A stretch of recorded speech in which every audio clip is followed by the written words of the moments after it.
성 아우구스티누스의 고백론 제6권 6장. 거지의 행복과 나의 불행. 나는 명예와 돈과 결혼을 원하고 있었고 주님은 그런 나를 비웃고 계셨습니다. 나는 그러한 욕망들을 추구해 나가면서 지독한 공경에 처하여 아주 쓴맛을 보았지만 주님은 그런 내게 더욱 큰 은혜를 베풀어 주셔서 나로 하여금 주님 외에는 다른 그 어떤 것에서도 만족할 수 없게 하셨습니다. 이것을 다시 기억해내어서 주님께 고백하게 하신 주님이시여, 내 마음을 보십시오. 이제 주님께서는 저 끈질기고 집요한 죽음의 마수에서 내 영혼을 빠져나오게 해주셨사오니 내 영혼이 주님께 꼭 붙어있게 해주십시오. 내 영혼이 얼마나 불행하고 비참했습니까? 주님은 그런 내 영혼의 아픈 상처를 찌르셔서 모든 것을 버리고 모든 것 위에 계시면서 모든 것으로 하여금 존재하게 하시는 주님께로 돌아가서 회심하여 고침을 받게 하셨습니다. 당시에 나는 너무나 불행하고 비참했는데 주님은 어느 날 내 모습이 얼마나 불행하고 비참한지를 뼈저리게 느끼게 해주시기 위해서 어떤 사건을 준비하셔서 거기로 나를 몰아가셨습니다. 그날 나는 황제를 찬양하는 대중연설을 준비하고 있었는데 거기에서 많은 거짓말들을 할 것이었고 대중들은 내가 거짓말을 하고 있다는 것을 알면서도 박수를 보낼 것이었습니다.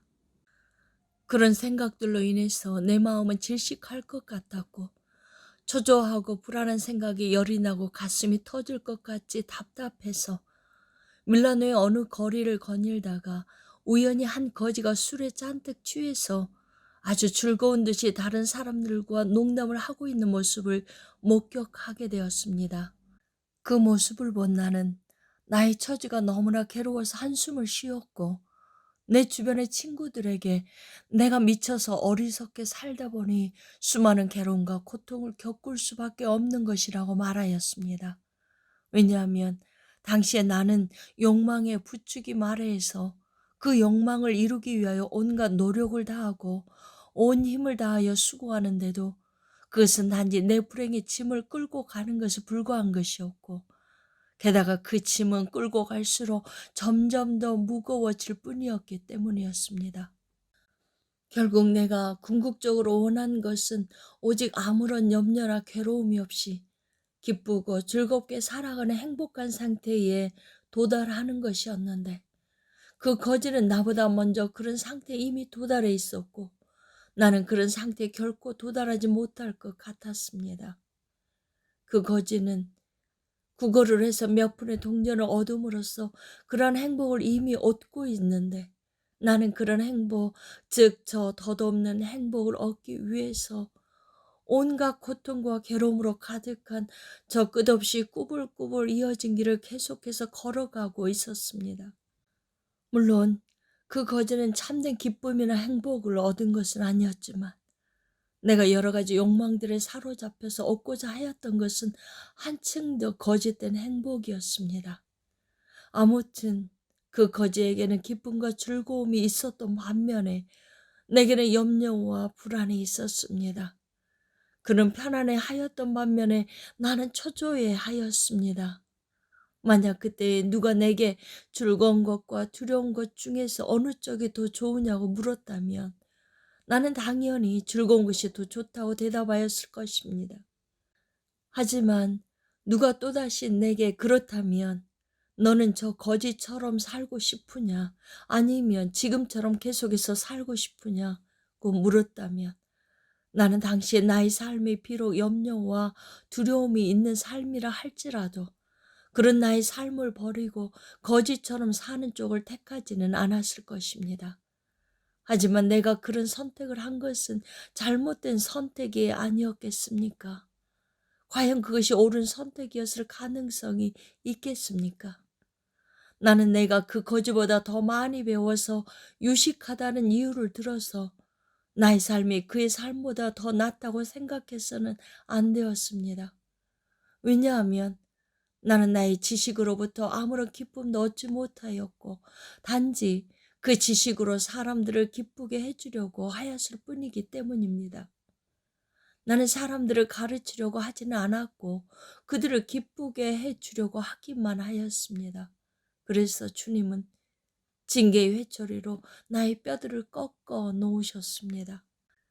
사람들은 사람이 어디에서 즐거움을 찾느냐에 따라 그 즐거움에는 큰 차이가 있는데, 그 거지는 술에 취하는 것에서 즐거움을 찾았고 너는 영광을 누리고자 한 것이다 라고 말하지만, 내 영혼이 그런 말을 하는 자들을 가까이 하지 않게 해주십시오.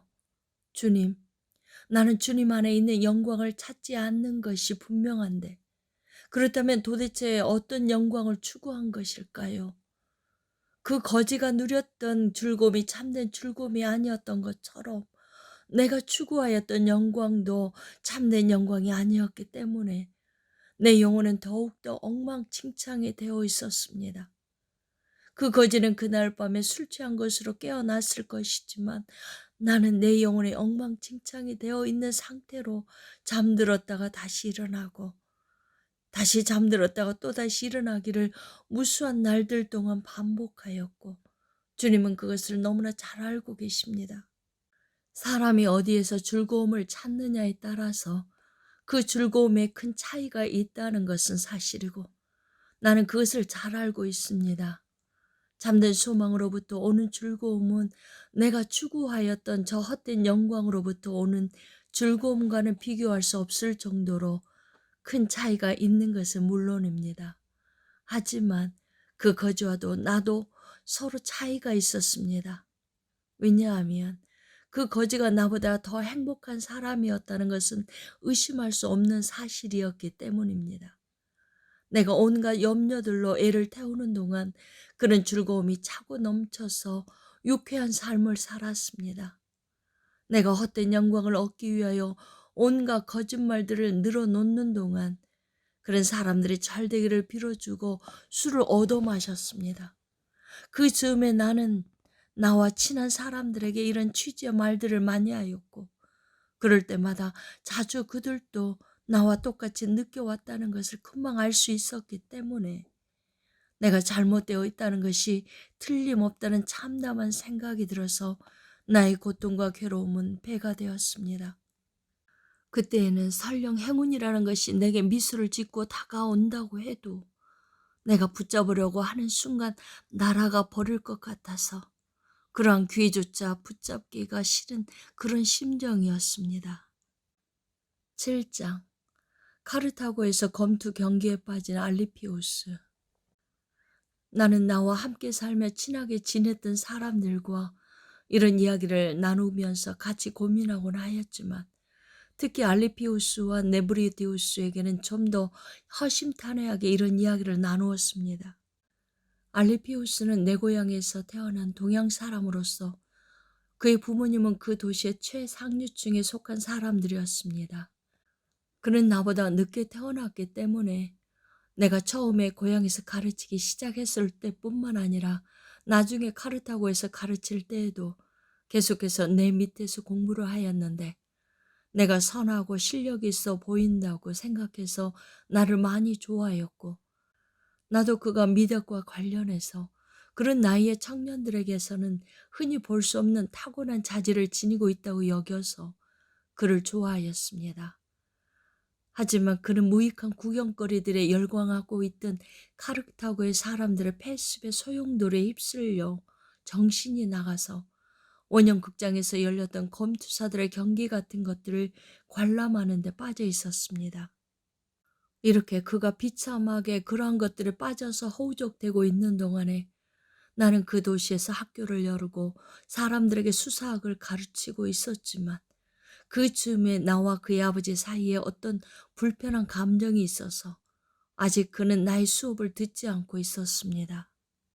나는 그가 원형극장에서 열리는 경기들에 완전히 미쳐서 폐인이 되어 있다는 것을 알고서는 내가 그에게 걸었던 기대를 그가 이미 내팽개쳐 버렸거나 아니면 앞으로 내팽개쳐 버릴 것이라고 생각되었기 때문에 나의 마음은 몹시 괴롭고 질식할 것 같이 답답했습니다. 하지만 나는 친구로서의 호의로 그에게 충고를 해줄 수도 없었고, 스승의 권위로 어떤 강제적인 수단을 써서 그를 바로잡아 줄 수도 없었습니다. 왜냐하면 당시에 나는 나에 대한 그의 감정은 나에 대한 그의 아버지의 감정과 같을 것이라고 생각하였기 때문이었습니다. 하지만 나의 그러한 생각은 틀린 것이었습니다. 그는 나에 대한 그의 아버지의 감정은 아랑곳하지 않고서 내게 반갑게 인사하기 시작하였고 종종 내 강의실에 들러서 한참 동안 나의 강의를 듣다가 가곤 하였습니다. 나는 그가 헛되고 무익한 유의에 빠져서 분별 없이 열을 올리느라고 자신의 아까운 재능을 썩히지 않도록 하기 위하여 어떻게 해서라도 그가 그렇게 하지 못하도록 말려야 한다는 사실을 잠시 잊고 있었지만 만유를 창조하시고 자신의 뜻대로 주관하시며 다스리시는 주님은 장차 주님의 백성 가운데서 주님의 성례전을 집례하는 주교가 될 그를 잊지 않으시고서 나도 모르는 사이에 나를 통하여 역사하셔서 그를 바로잡아 놓으셨는데 주님께서 그렇게 하신 것은 그 일을 하신 분이 주님이시라는 것을 분명하게 보여주시기 위한 것이었습니다. 어느 날 나는 여느 때와 마찬가지로 학생들 앞에 앉아서 강의를 하고 있었는데 그가 들어와서는 내게 인사를 한 후에 자리에 앉아서 내가 강의하고 있던 내용을 집중해서 듣고 있었습니다. 강의 도중에 어떤 것을 설명하려고 하는데 문득 원형극장에서 벌어지는 경기들과 관련된 비유가 떠올랐고 나는 그런 경기들에 사로잡혀 정신이 나가서 열을 올리는 사람들을 조롱하고 꼬집어주는 말을 이 대목에서 학생들에게 해주면 내가 전달하고자 하는 내용을 좀 더 재미있고 쉽게 이해시킬 수 있겠다는 생각이 들었습니다. 나는 그때에 알리피우스의 저평을 고쳐주려고 일부러 그런 말을 한 것이 결코 아니었고 이것은 우리의 하나님이신 주님이 더 잘 아십니다. 하지만 그는 내가 일부러 자기에게 들려주기 위해서 그런 말을 한 것이라고 믿고서는 그대로 다 받아들였습니다. 만약 내가 다른 사람에게 그런 말을 했다면 내게 불같이 화를 냈을 것인데 이 바르고 정직한 청년은 내게 화를 낸 것이 아니라 나의 말을 순순히 받아들여서 자기 자신에게 화를 내고 이것을 계기로 해서 나를 더욱 좋아하게 되었습니다. 주님은 이미 저 옛적에 자신의 책에 지혜 있는 자를 책망하라 그가 너를 사랑하리라 고 기록해 두셨습니다.